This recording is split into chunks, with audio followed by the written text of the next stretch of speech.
Hi, I'm Jesea Lee, and this is Bridge the Atlantic.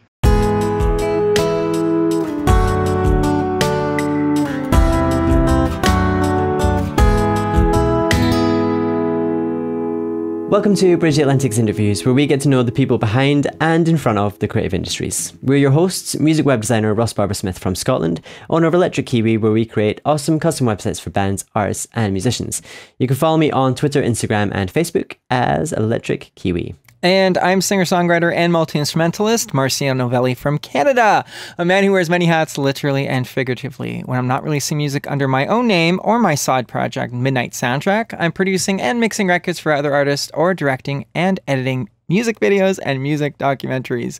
You might also know me as the Crazy Vegan, which is a nutrition, fitness, and well-being vlog that I recently started. If you'd like to work together or you just want to say hi, hit me up on Facebook, Instagram, and or Twitter as my name, Marcio Novelli. That is such a mouthful. I got through it.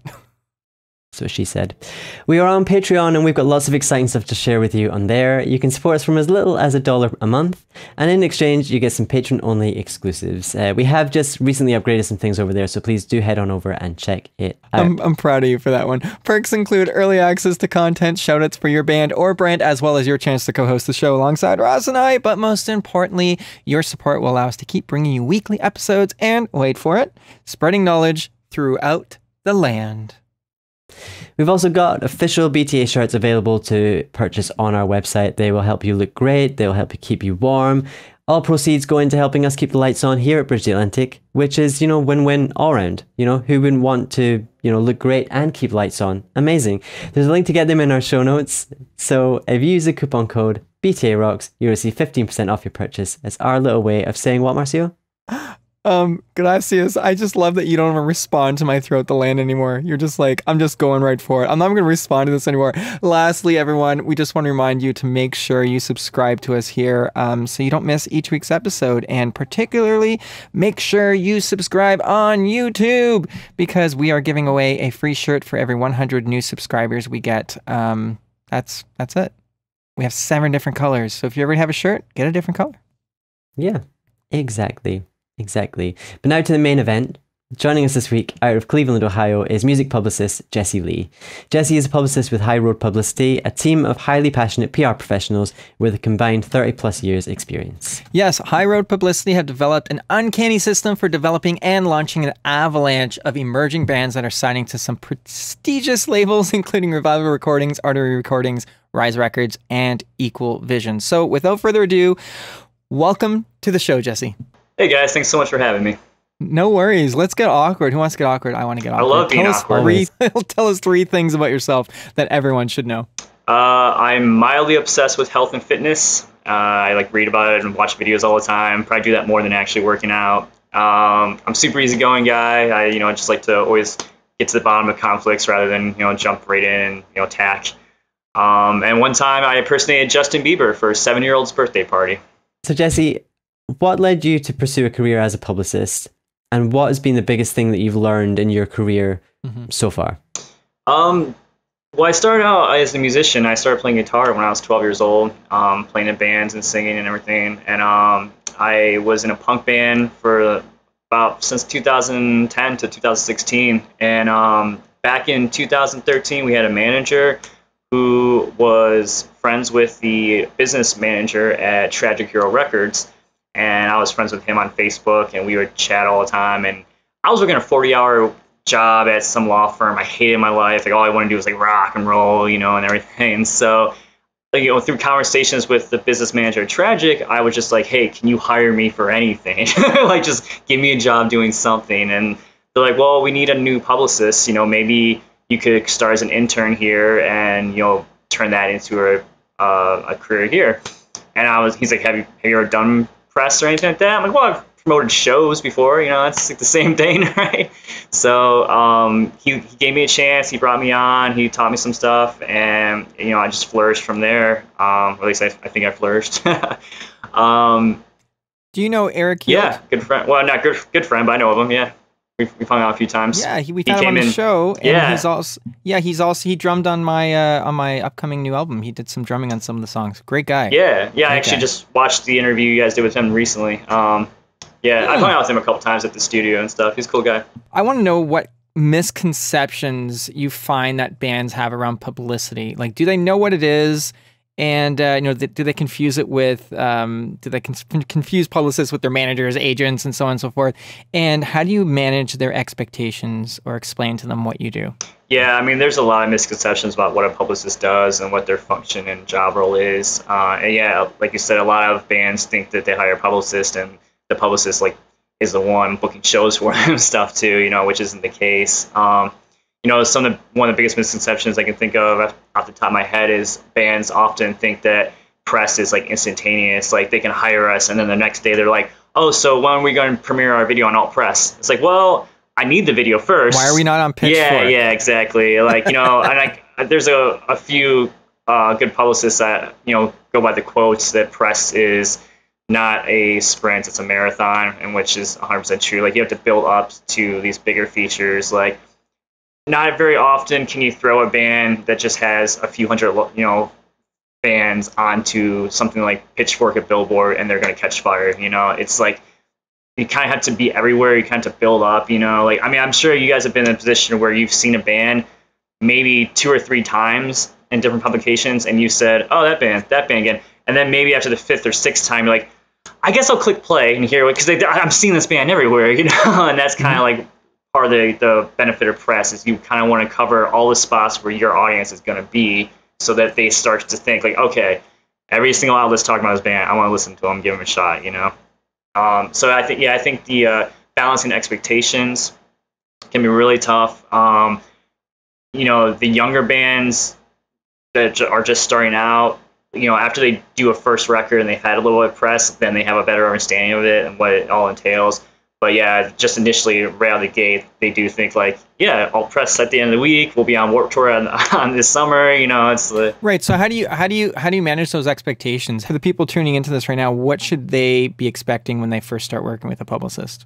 Yeah, I mean, there should definitely be a conversation with the band ahead of time to figure out what their goals are and what their expectations are. And the only way to really balance that is to kind of talk to them, let them know what you think is possible. And like I tell the band straight up before we're going to start a campaign, like these are the outlets and these are the goals that I would have for this campaign, what I think are possible. And if they still don't understand, they're like, well, we want this, we want that. And I tell them nothing's impossible. I've done some premieres and some, features on some really huge sites for really tiny bands that normally I would say, wow, I would never be able to do that, but it's happened. But it's not something you promise. You can always say like, I will pitch for this, but I can't guarantee this. Mm-hmm. So as long as you're okay with the possibility of not getting it, then we'll move forward. And, I've had bands straight up say like, no, I want this outlet guaranteed. And if I've told them like, I can't guarantee you that, and they're like, well, then we don't want to do a campaign. And it's like, okay. Well, then you shouldn't work with any publicist that guarantees you anything. We've 100%. And I've split ways with bands before we even started because of that same thing. Because I would never guarantee something. Because even if I was best friends with the owner of the magazine, who knows what's going to happen between A and B? Absolutely. Yeah, I think looking at it as a marathon is it makes a lot of sense. It's about building your brand. I hate to say it, but it's kind of what it is, and it's about, again, brand recognition. So it's about slowly building over time, so that one, larger and larger and more well-known publications will finally write about you, and also on the other end, that people that might not know your music know you yet, but because it's kind of like in the back of their mind, I've seen that name. I think I've seen that name. That might actually get them to listen to your music finally, right? So it really is, it's the long game. I think it really is the long game. And for anyone tuning into this, if you're looking to get a publicist, one, have a reason that you're having a publicist, right? Don't just get a publicist. Have a new album out, have a tour you're promoting, have something that your publicist can work. Because if you don't, it's kind of pointless. Right. You're just going to pay a publicist to do what? Have you ever had that where people come to you as a publicist and they don't really have something particularly to market? Yeah, I mean, I get that a lot, and it's really unfortunate. I've had some bands that I think are great, and they're like, oh yeah, we want to work with you. Our record came out last year. I'm like, okay, so do you have any music videos or a tour or anything? Like, no, like we just want you to get reviews for this record. It's like, and like those are the bands too that are like, can we get reviews in Alt Press for this? It's like, no, it came out a year ago, and there's been moments where I've had to pass and be like, you know, if you have something new, I would love to talk and we can see what we can do. But I mean, that nothing kills me more than when a band brings me an awesome record and they're like, yeah, we just put it out last week on Bandcamp. I'm like, oh no, come on. Like, we could have done so much more with this. So Jesse, with social media playing such a huge role in both our professional and personal lives now, has that changed the way that you approach PR? And what role does social media play in a publicity campaign? Because I'm sure some artists think that social media is possibly a substitution for PR. How can it work together? What are your thoughts on that? Well, one thing I've noticed with the correlation of social media and PR is that in the past, you know, obviously if you got a review on a website or a premiere on a website, you know, it was cool to have, and the artists were super excited to share those links. Now I've noticed over the past few years that an artist, even if they get a review or a premiere on a really cool site, if it's not shared on that site's social media, they don't really see the value in it. Like, I've sent bands reviews. I'm like, hey, look at this great review. And they're like, well, are they going to put it on their Facebook? And it's like, yeah, I mean, hopefully they do. They're like, all right, well, if they put it on Facebook, then we'll share it. Like, they don't want to share the native link for some reason because they don't want to see the value in the social media reaction to it. Which, I mean, obviously it's great to have on all accounts, you know, to have the social media and the website presence. But I mean, you know, people are still going to those sites, or they're seeing this content, and especially if the site took the time to review your record, it's you know, it's the polite thing to do at the very least to share it. But and yeah, I've noticed that a lot too with like some of the bigger sites. They won't share their smaller features and stuff on their social media because of, you know, the algorithms and everything. They have to you know, space everything out. So I mean, that can also really affect like the amount of coverage the press campaign is getting as a whole. What are your thoughts on that? It's kind of a bummer in some cases. I mean, I totally understand like not sharing every single review and interview. So I mean, even like for the High Road Publicity, you know, social media accounts, it's kind of difficult to share all the coverage we get for our artists, you know, without, you know, it being an avalanche of, you know, links basically. But you know, if there's a premiere, I feel like that should really be shared across all of the outlets accounts. Like, I just don't understand why you wouldn't want to at that point. If you're taking a chance at the band at that point to premiere it, why wouldn't you want to, you know? I wouldn't encourage. I mean, 99% of the outlets I work with do it. Yeah. I think out of all the press I've got, there's like maybe a handful that didn't do that. You know what I mean? But it's actually interesting that it was actually the bigger publications that did share it. It was actually some of the smaller ones. I think they just weren't managed very well. They didn't do that. But no, I think, and just as kind of to extend that thought, I think exclusives and everything except maybe for review. Maybe a review is considered a little like secondary to like a feature or an exclusive. In my opinion, I'm more excited to share that. Unless it's a ridiculously good review, then I want to share that. Of course. But anyways, it's time for our lightning round. Are you ready for 20 questions? All right, hold on. Okay. I like it. I like the audacity. Okay, here we go. Coffee or tea? Coffee. Meat or veggies? Veggies. Twitter or Facebook? Facebook. Indie or major? Indie. CD or vinyl? Vinyl. Marvel or DC? Marvel. Education or experience? Experience. Paramore or Paris? Paris. Ooh, both great. Just because I worked with them, I have to. I love Paris. I love them. Seeing them in a month or so. Family Guy or South Park? South Park. Talent or attitude? Attitude. Star Wars or Star Trek? Star Wars. John Mayer or Eric Clapton? Might catch some heat, but John Mayer. Style or substance?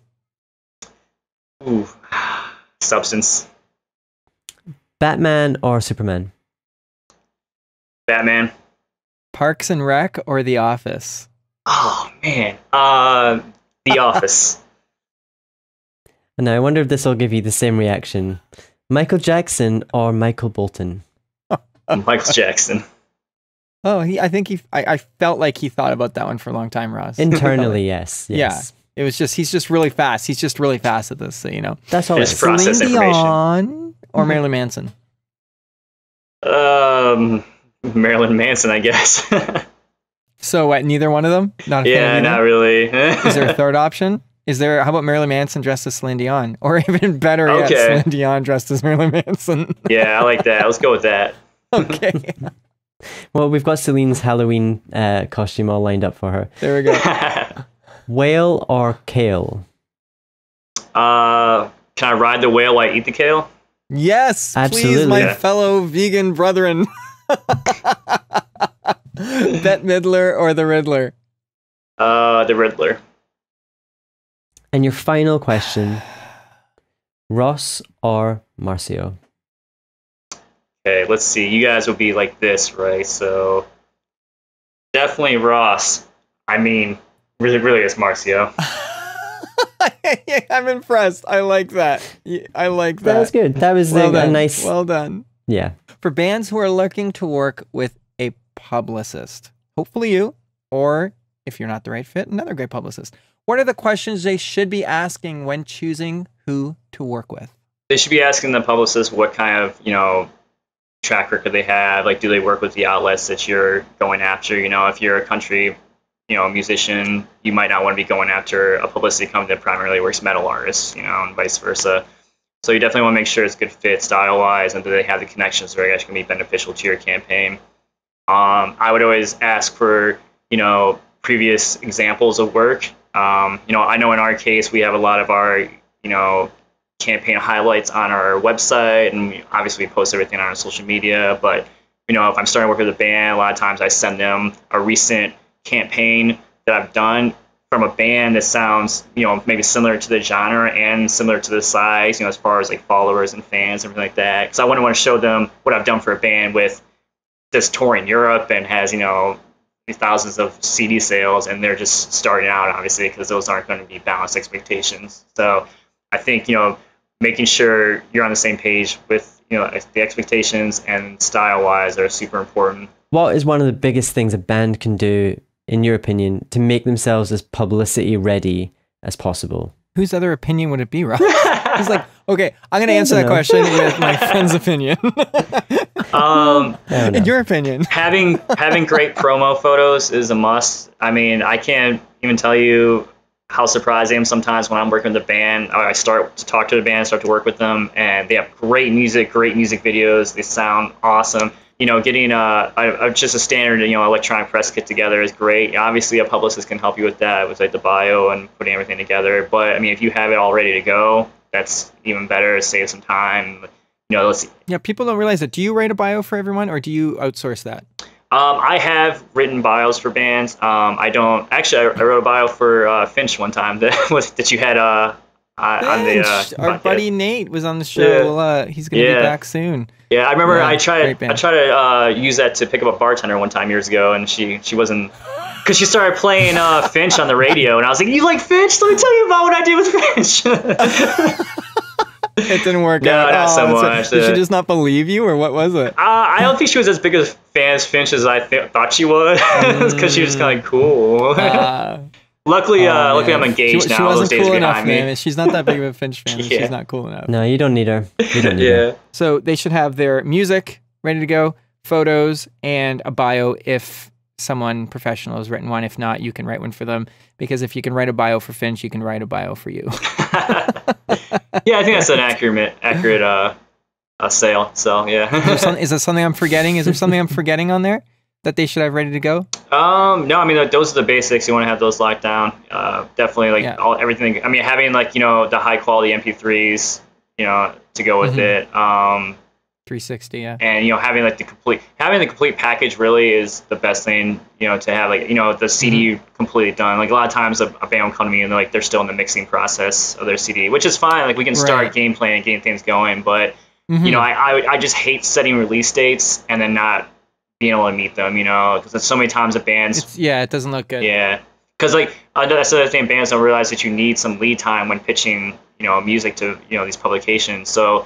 Yeah, just because your record's going to be done a week before the actual release of it doesn't mean you should set that release date, because you need the music way before then to start pitching and everything. Yeah, we should say that it's typically at least 3 months, right? Every publicist needs 3 months before the release of your album in order to pitch that and get you all that kind of press. So, but that doesn't, you shouldn't just have an album though. You know, it's the more stuff you have, at least in my experience, the more stuff you have ready to go that your publicist can share and try to get you pressed for, the better. I would say if you have like 10 songs on your album, do like 3 music videos and maybe do lyric videos for a few others, and maybe just have artwork video, because you don't know who's going to want to premiere that. You can have a very large publication want to premiere the music videos, medium ones wanting to do your lyric videos, and maybe smaller publications will be willing to premiere even just the album cover with the music, if you know, if I'm not, at least in my experience. And yeah, so like have as much going for that as you possibly can. And if you can have tour dates as well, that can really help get publicity in a city that particular certain publications focus on particular city. That would just be my tips as a musician that's work with publicists.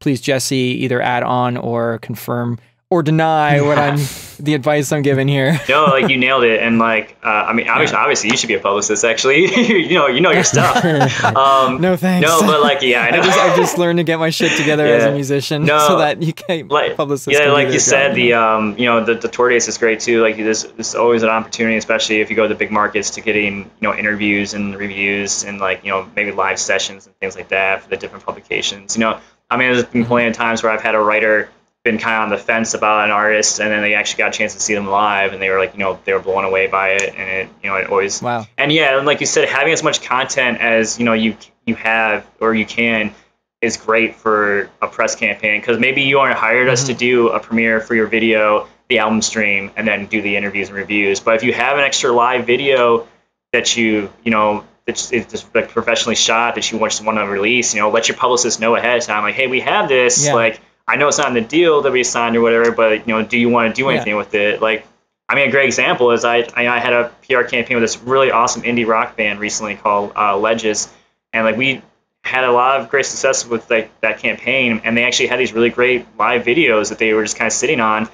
And I mean, it wasn't part of the campaign, but I loved the band. I wanted to help them out, so I took it to bands in town, and they premiered it last week, and it was really cool. Got a lot, you know, traction and, you know, stuff like that. Like any kind of content you have, like definitely keeping your publicist up to date in general of anything you have is really important. Like there's so many bands that I've worked with that like they'll post something up on their social media that I had no idea that they were going to do or release. I'm like, hey, why didn't you tell me? Like we could have made a plan for that, you know? So at the end of the day, you know, if you're looking to get a publicist, it's because you have something new coming out. You know, you either have an album, you have a tour and or music videos to promote this. You know, just they're there to get professional publications to either premiere, feature, or review. Just remember that, you know. So I encourage you to go find yourself a good publicist. We're talking one right now. And yeah, so speaking of which, where's the best place for people to find you online, Jesse? Cool. So yeah, you can find High Road Publicity on, you know, Facebook, Instagram, the Twitter. You know, we've got a website. And then for me personally, you know, you can just find me, follow me on Instagram. You can see, you know, pictures of my food and me like vegan food. Yeah. Or, you know, I'll probably, that's how we bonded. Right. Exactly. I also do a show, but veganism. And then, I do have a Twitter personally, but there's nothing good on there. I tweet like once every year or two. So Instagram is probably the best place. So if you want to get one tweet a year, maybe, one tweet every 2 years, maybe if you're lucky, you'll get It'll be worth one the tweet wait. a year. It'll be worth the wait. Maybe oh my God, he tweeted. Maybe I'll give out a prize on my Twitter, so you know you're the first person to like it. So you really gotta follow me and make sure you. I'm going to turn my notifications on, and I will be the first to like it. So make that prize a good one. Make that prize a good one. And you can find us, as in Bridge the Atlantic, on Twitter, Facebook, Instagram, iTunes, and YouTube. Don't forget to visit our website and pick up one of these beautiful shirts while you're there.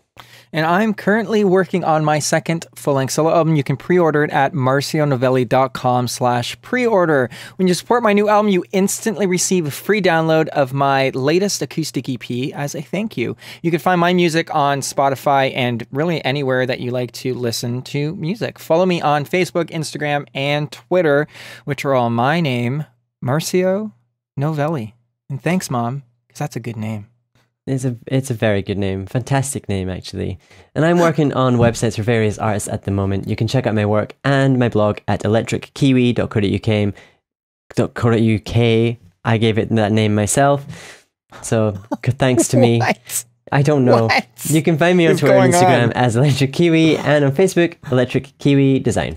Here comes my podcast voice. This episode was brought to you by 30 Roses, a virtual assistant and consultant to musicians and other creatives, as well as Music Entrepreneur HQ and Social Surge. All links are in the show notes, so please check them out because they do what, Ross? They keep the show alive. Love it.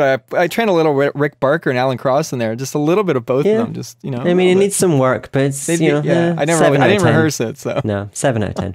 If you'd like to sponsor the show, visit patreon.com/bridgetheatlantic. Like we mentioned earlier, we've recently updated the rewards, which now include sponsorship at the start of our interviews, as well as an opportunity for you to co-host an episode. Make sure to subscribe on YouTube and iTunes so you don't miss any episodes, and leave us a comment and let us know what you think of the show. Only if it's good. Jesse, so glad to have you on here, man. I'm glad we can make this happen. We had a little bit of technical difficulties beforehand. No one really needs to know about, but I said it anyways. It was all good. I'm so glad we can make this work. You're a great dude, and please do come back, man. Yeah, I mean, thank you so much for having me on, guys. It was a blast.